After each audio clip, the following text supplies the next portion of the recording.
This is Narc Abuse No More with Dr. K.L. Rich. Hey!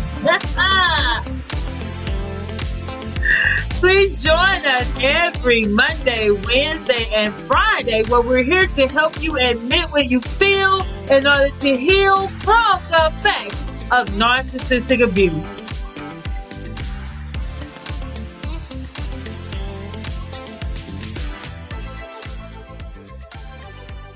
How y'all doing today? I pray that you all are having a blessed and wonderful day. This is Dr. K.L. Rich with Narc Abuse No More. We're helping people admit what they feel in order to heal from the effects of narcissistic abuse. You know what? We are playing around with some intros right now, and I had you all to, for those who did, I had you all to submit on our email to see which intro you like best. And so we're just playing around with some things right now. So if you hear us with some different intros, we're trying to see what we're going to settle in on. So let me know how you like that particular intro. If that is one that you could see us using throughout the near future for us, this particular podcast. Again, my name is Dr. K.L. Rich with Narc Abuse No More, and I pray that you all are having a blessed and wonderful day, stress-free, narcissistic-free, abuse-free week so far, and that the remainder of this week will continue to be so as well. But if not, we're going to be talking about a few things today. So today, what are we talking about today? Today, we are talking about dealing with trust issues for us, learning to build trust, learning to build trust. Now, trust is not something that's an automatic right. Regardless of who may tell you that, it's not an automatic right. Trust has to be earned. So therefore, we're going to be talking about that for us building trust and earning that trust in the relationships. Oftentimes people have been in relationships where that trust was broken. The trust was broken and they do not always understand, the person who is the one who broke the trust do not understand that it takes time to build that trust back. So we're going to talk about 12 ways to build trust, 12 ways to build trust. And even when you're starting in a relationship, you want to be able to have a healthy, thriving relationship by being able to trust that person. And it takes time. You don't give your trust to everyone. They have to earn it. So today, 12 ways to build trust.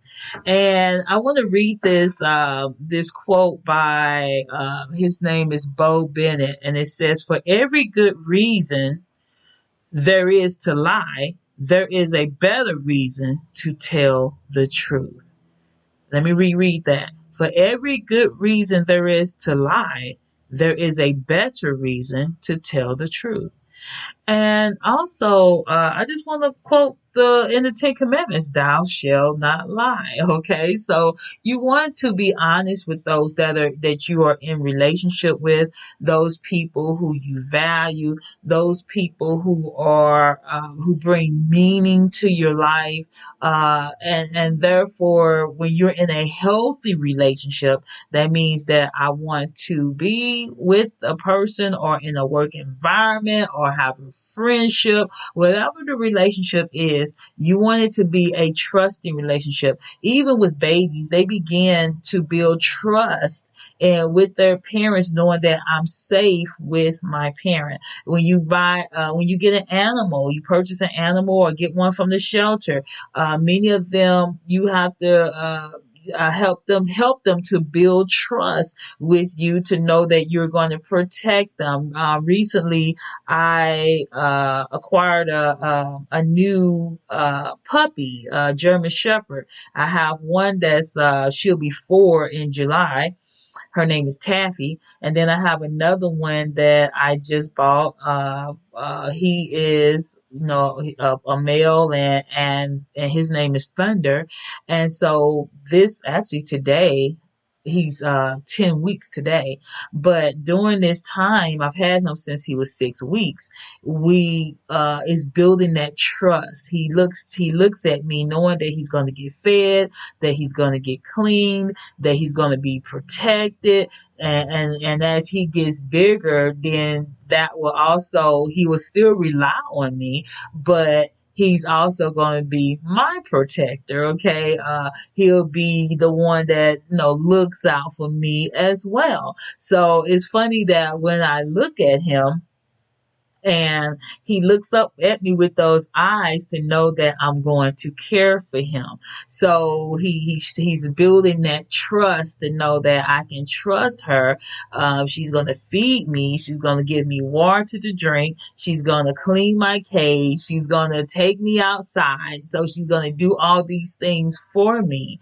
And therefore that trust is built over time. So this is something that is important in a relationship. If you do not have trust in the relationship, then guess what? That is not a healthy relationship. So we're gonna number one, the first thing to do is show up on time. Now I know some of y'all are probably some late bugs and some late bloomers or whatever the case may be, but I personally am a stickler when it comes to time. If you tell me that you're going to be at my house at 3 o'clock, I'm expecting you to be at my house at 3 o'clock, not 3:15, not 3:30. If you want to irk me, don't show up on time, because then that is part of me not it helps it actually helps to break down the trust when it comes to me. If you are a person that says I'm going to do something, I expect you to do it. That means that if you say I'm going to be at your house at a certain time, I expect you to be there at that time. Now certain circumstances may come up and you may have to call and say, hey, I'm going to be a little late. But I'm going to say this, especially when it comes on the dating scene. If you are supposed to pick me up at 7 o'clock and you come up in here at 7:30, I'm gonna leave you knocking at the door. Knocking at the door. I will not start off that way. And so I'm a stickler for time. My time is valuable, and I value everyone else's time. So therefore, if you say that you're going to do something at a particular time, have the courtesy to call or say something to say, you know what? Plans have changed. This happened. I'm not able to be there, or whatever the case may be. Now, some might say, well, how long would you give a person if you're going on a date? How long would you give them? I'm going to give you about 10 minutes. Okay. 5, you really pushing it. 10, I'm pretty much going to be on close that door. Do not show up. If you ask me on a date, do not show up when you say you're going to be here at 7 o'clock and you wind up riding up here at 7:30. Absolutely not. I'm going to tell you on the first and forefront. You do that, do not expect to get in this door. You might as well just keep on driving, because I will not be one to sit and wait. Now, if you stuck in traffic, and when I'm talking about stuck in traffic, I ain't talking about just making up an excuse. If you on a certain highway, like for example, in Atlanta, you better get early. If you catching a flight, you better not wait till the last minute thinking that you're gonna get through that Atlanta traffic and not miss your flight. All right. So you have to plan in advance. I'm a planner. Okay. So I plan things in advance. Some people call us visionaries. We see things in advance. We plan in advance, as best as we can. So showing up on time, you might take it lightly, but for me that is a big thing. If you're not a timely person, then that means that I can't trust you to keep other things as well. If you can be laxed in your time, especially when you've told me that you're going to be or do something at a certain time, then that means that I can't trust you in other areas. Number 2, tell the truth.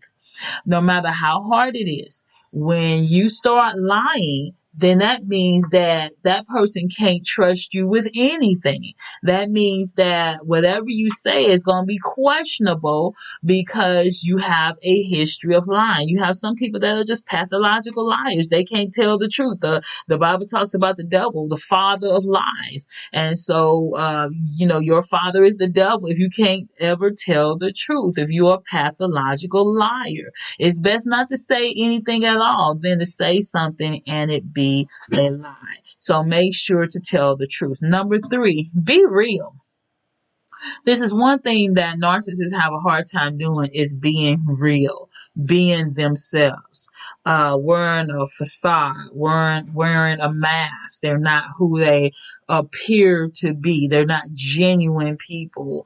Is not what you see is not what you get. They're charming, likability, X factor, all those things show on the outside, but underneath the mask is a hideous monster. So be real. You can only fake for so long, and then the real you is going to come out. When you are trying to build trust with someone, especially in a relationship, be who you are. You can't fake it forever. Be who you are. What you see, and I tell people, what you see in me is what you get. I'm not one that's fake. I can't fake for anybody. What you see is what you get. And if you don't like what you see in me as an individual, then this is who I am. I'm not one that turn it on, turn it off, when I go or when I'm around other people or in a church environment or whatever case. I am the same. I'm consistent. I'm consistent. So consistency is being real, being true to who you are and not faking it. And if you're trying to fake it around someone, then that means that you're actually being dishonest where that person can't trust you for who you are. Number 4, show empathy. Show empathy. You have a lot of people that do not empathize with others, and we often talk about that when you're dealing with narcissists.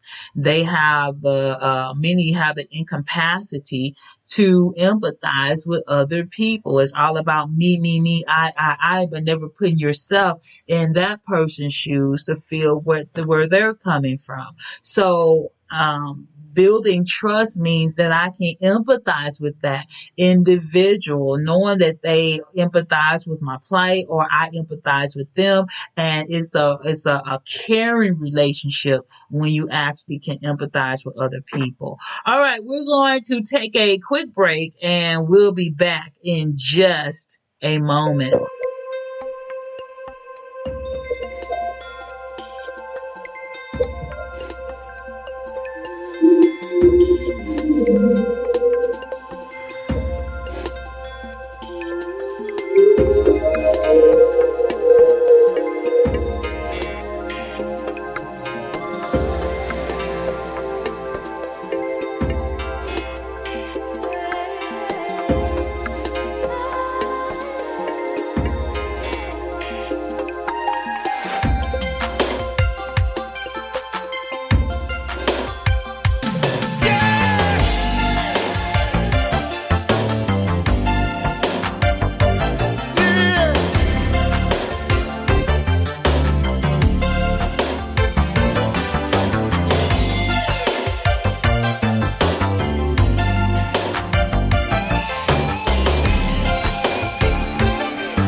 And also the reason why I dream, my love, my joy, my everything. And I'll cherish that moment for life. And I know it might sound crazy. It's alright, take a seat, hold tight. Time to admit it, I'm so addicted. You see, he's taking my heart and showed me the right way. There's no doubt about it, no, I'm lost without it. You see, this love takes me higher. I didn't know what it meant. See, I found it was addictive love. So much love. He's giving to me everything I long for. And everything I need, that means I'm never alone. So glad. Everything I dream and love. So much more.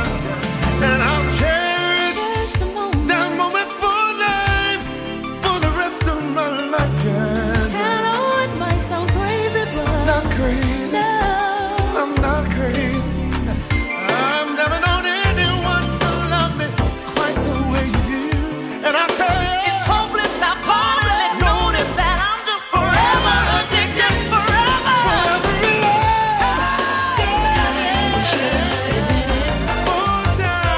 You see, he's taking my heart and showed me the right way. There's no doubt about it. The right way. I'm lost without it. You see, this love takes me higher. I didn't know I was addicted. Yes, I am. You see, he's taking my heart and showed me the right way. There's no doubt about it. I'm lost without it. You see, this love takes me higher. I didn't know what it meant. Time to admit it, I'm so addicted. You see, he's taking my heart and showed me the right way. And that is old time classic Addictive Love by BB and CC Winan. All right, so our next one, where we're at? 1, 2, 3, 4, 5. Stay consistent in your actions. If you're a person that's always flip-flopping, then that's hard to build trust with someone that is has the tendency to flip-flop all the time. So therefore, you want to stay consistent in who you are. You want to stay consistent so that person can believe in you. You want to stay consistent so that they know that they can rely on you. And if you are a person that's always wishy-washy, flip-flopping, then guess what? That is hard to build trust. One thing that the Bible says in the book of James is a double-minded man is unstable in all his ways. So therefore, if you are double-minded, that means that you just never know what kind of bag this person is going to be on any given day. They're up one day, down the next. Highs and lows are never consistent. You're even with mood swings or whatever case may be. Now, if you have some psychological issues, then that means that you need to go and talk to someone so that you can get the appropriate help that you need, whether it's medicine or just counseling or whatever the case may be. So those are kind of things that may be beyond the person's control, just on the natural, but they can go to get the help that they may need in order to balance things. However, if you are a person that's you just never consistent, one minute you like you're telling the person, I'm using this for example, oh, my favorite ice cream is vanilla. Then on Thursday, oh, my favorite ice cream is strawberry. Okay, and I'm just using this, just for fun. But the thing is, you want to stay consistent so that the person can learn to build trust in knowing who you really are, who you actually are as an individual without them feeling as if they're on this seesaw, up, down, up, down. Another thing, number six, is ask for feedback. If you are a person that can't take constructive criticism, then that's something wrong with that relationship where you can't really build trust, because you need to be able to talk to someone, ask them, how do you feel? And this is good for couples to do. How am I doing in your eyes as a wife? How am I doing in your eyes as a husband? What do you think that would help me to be better with what you need? Vice versa. What do you think that I need to do to be better with what you need, or whatever? And this is mutual. Now, when you're in a narcissistic relationship, they're going to always find something wrong with you, some kind of flaw with you. They're going to always set the boundary up higher. It's never meant for you to meet it. And so you might as well not even try, because you will never be able to meet the expectations of a narcissist. They will always find something flawed in you, or make you feel flawed, until they deem you worthy of their approval. So therefore, you do not want to fall into that trap when it comes to a narcissist. However, when you're in a healthy relationship, both parties are looking to see, well, what can I do to be the best that I can with one another? It's not about me. It's not about I. It's about we. So when you ask for feedback, then you're wanting to know. That helps to build a trust in that person, when you can actually sit down and be genuinely honest with that person and say, what, this is what I feel. This is where I'm at. I think we can work on this. This is going well. Maybe we need to pull back. You can actually feed off of each other and talk to each other and talk with one another. And that is communication. I believe it's number 7. Follow through. Follow through. If you are a person that never follows through with anything, then that is hard to establish trust. For example, I remember years ago I had started on this. I had started with this master's program, and it was in elementary education, and I was almost done, but I didn't get a chance to complete the student teaching, which means that I did not get that degree because I didn't complete it. All right. So that always irked me, because I am a follow through person. Once I start something, I complete it. And that's even with relationships. You have people that's getting married, getting divorced, getting married, getting divorced. I mean, especially when you see Hollywood swapping partners like they're swapping underwear. Okay, just crazy. But the thing is, you want to be a follow through person. So once I start something, I complete it. Once I get into something, then I'm a person that you can rely on, that's going to complete the job.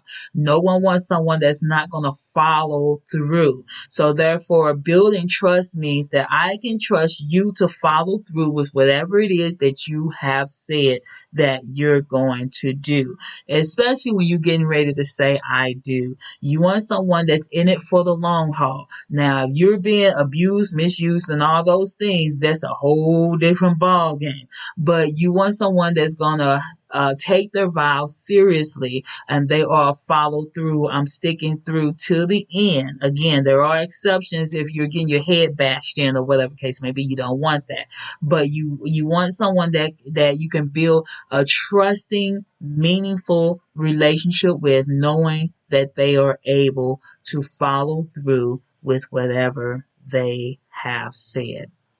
I believe we're at number 9. Keep private information confidential. No one likes a blabbermouth. If you tell someone something, this is something that you also have to pay attention to when you're dealing with narcissists. I often have read your Miranda rights. You have the right to remain silent.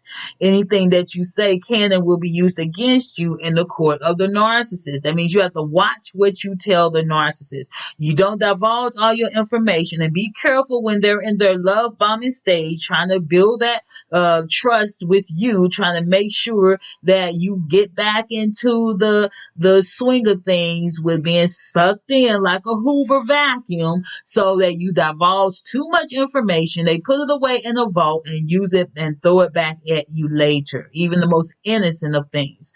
Do not tell narcissists more than what they need to know.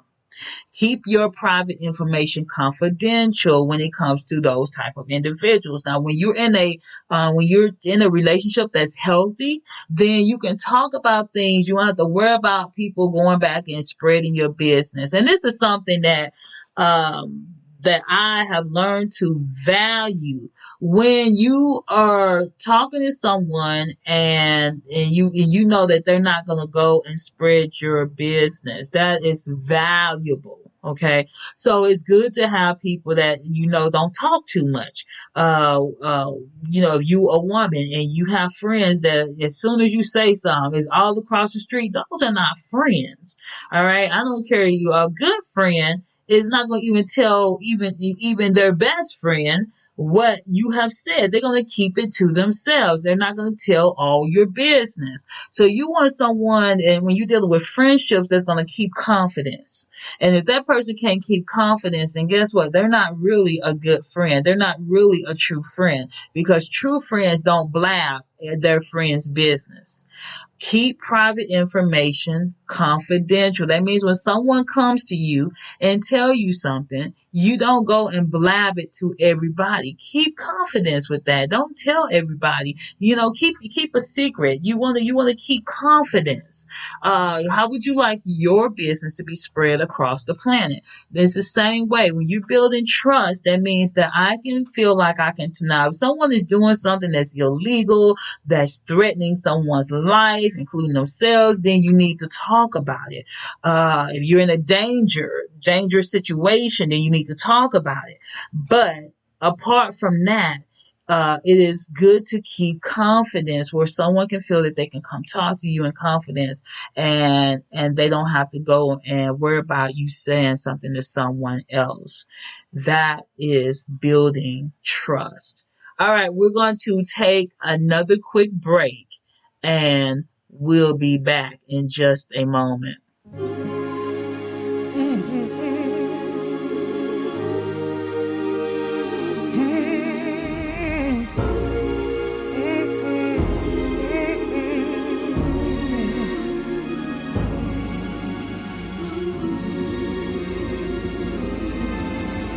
I used to think that I could not go on, and life was nothing but an awful song. But now I know the meaning of true love. Yeah. I'm leaning on the everlasting arms. If I can see it, then I can do it. If I just believe it, there's nothing to it. I believe I can fly. I believe I can touch the sky. Think about it every night and day. Spread my wings and fly away. I believe I can soar. I see me running through that open door. I believe I can fly. I believe I can fly. I believe I can fly. Yolanda, won't you sing the song? See, I was on the verge of breaking down. Sometimes the silence can seem so loud. There are miracles in life I must achieve, yeah. But first it's got to start inside of me. Oh, if I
Believe I Can Fly, being sung by the late Gerald Levert and Yolanda Adams.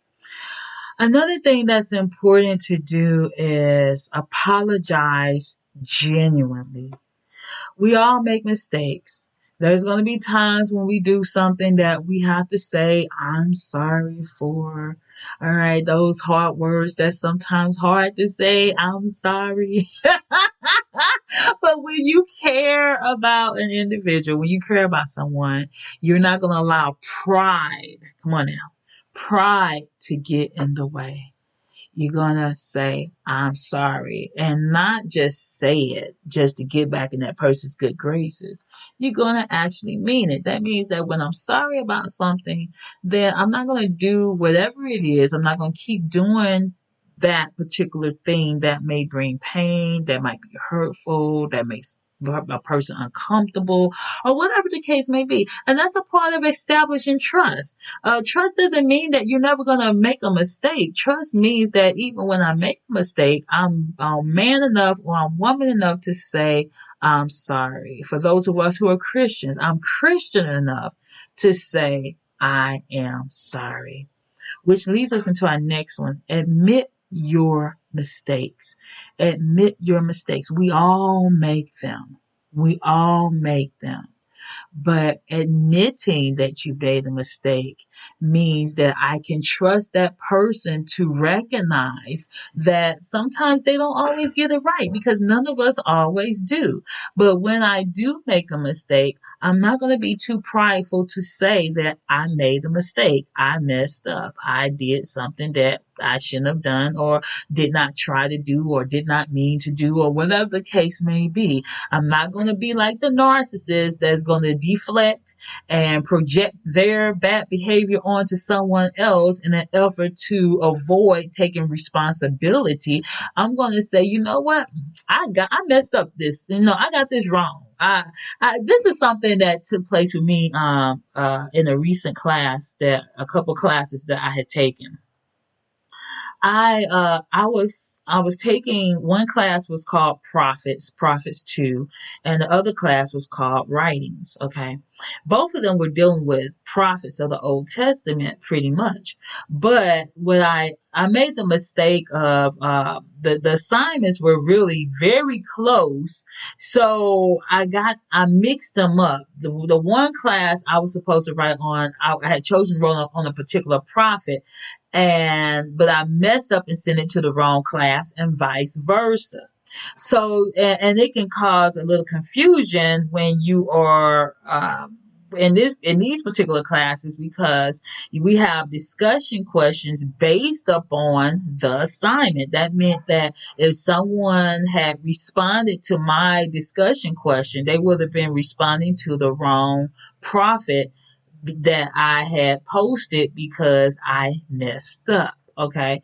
So what I did was I emailed both teachers and I told them that I messed up. I admitted my mistake. I said, one teacher I was supposed to send him about Ezekiel, the other one I was supposed to send about Daniel, and I switched them and messed up.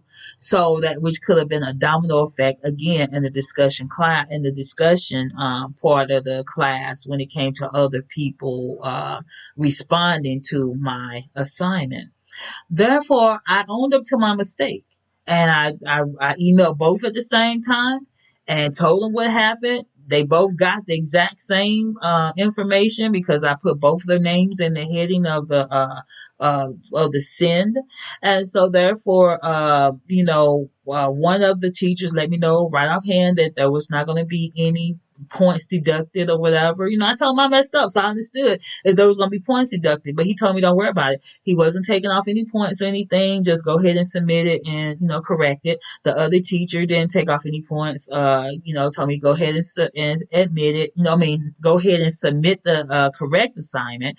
And then what I did was I went into both platforms and let them know that I had messed up, so that, those that had responded to me, they would have still got their points for doing what they were supposed to do, but just to make sure that they knew that I had messed up. And that worked out fine because I owned up to my mistake. Many people have a hard time owning up to their mistakes. They would rather blame someone else than say, you know what, I dropped the ball on this. I got this wrong. I messed up. We're all human. But the thing is that narcissists never admit that they're wrong. They very seldom will say, hey, I'm wrong.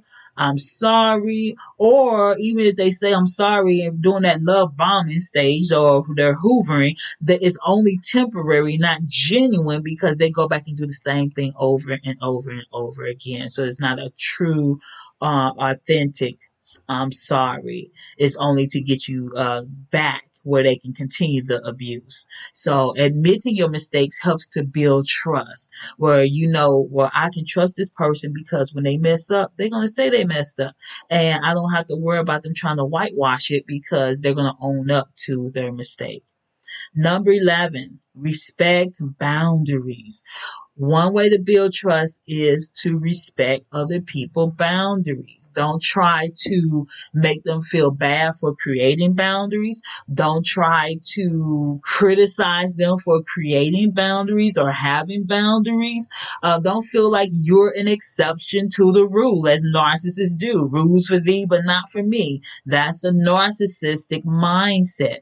Respecting boundaries help you to build trust in that individual, to know that whatever I have said, that person is going to respect that this is where the door stops. For example, if you're dating someone and for us as Christians, we know that God does not want us to have premarital sex, fornication.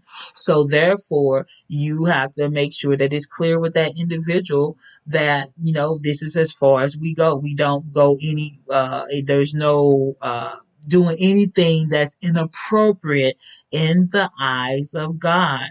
And therefore, I have boundaries, okay? There's not going to be any touchy-feely and all these kind of things, okay? I have boundaries because you might say, I'm a man of God or I'm a woman of God. So therefore, there's a certain type of behavior that's expected out of me and the way I have to carry myself as a man or woman of God. Whatever the boundary is, building trust means that I'm going to respect that person's boundary and not going to try to cross it or have them lure it just for me. I'm going to trust it, and that way I can build trust with that individual. Last but not least, always be kind. Always be kind.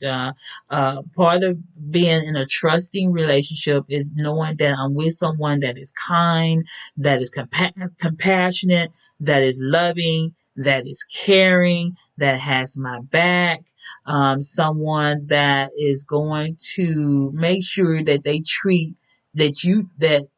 treat themselves as they will treat you, or vice versa. You want someone to always be thinking about your feelings, okay? And therefore, that's a way to build trust. You don't want to do anything that will hurt that person, and vice versa. And they are thinking about you, so they're kind to you, they're caring to you, they're loving to you, they're affectionate in the appropriate sense. And therefore, those are 12 ways to build trust. All right. Wow. Time has fleeted us. But I pray that today's podcast has been a blessing to you. And if you are dealing with, how to build trust and everything, then I pray that this was informative and helpful to you, so that you will know if you're in a trusting relationship, or if it's some things you need to look for to ensure that you're in a trusting relationship. Because guess what? Relationships are investments. Relationships are investments. Therefore, you want to make sure that you are properly investing in the right vehicle and not allowing that vehicle to take you for granted. We are up out of here until until next time. Hey, we're trying out these new intros and outros, and I pray that you are loving them. Hey, send me an email at narcissistic abuse no more dot. You know what? Let me make sure. I don't know why I always get entangled in not being able to give the right to give the right email address when it comes to this particular podcast. All right. So I think it's narcabusenomore at gmail.com. And just let me make sure that I am telling you right, because I want to make sure that you get the right email address. Yes, that's narcabusenomore at gmail.com. That's narcabusenomore at gmail.com. Until next time, this is Dr. K.O. Rich with Narc Abuse No More, helping you to admit what you feel in order to heal from narcissistic abuse. Until next time.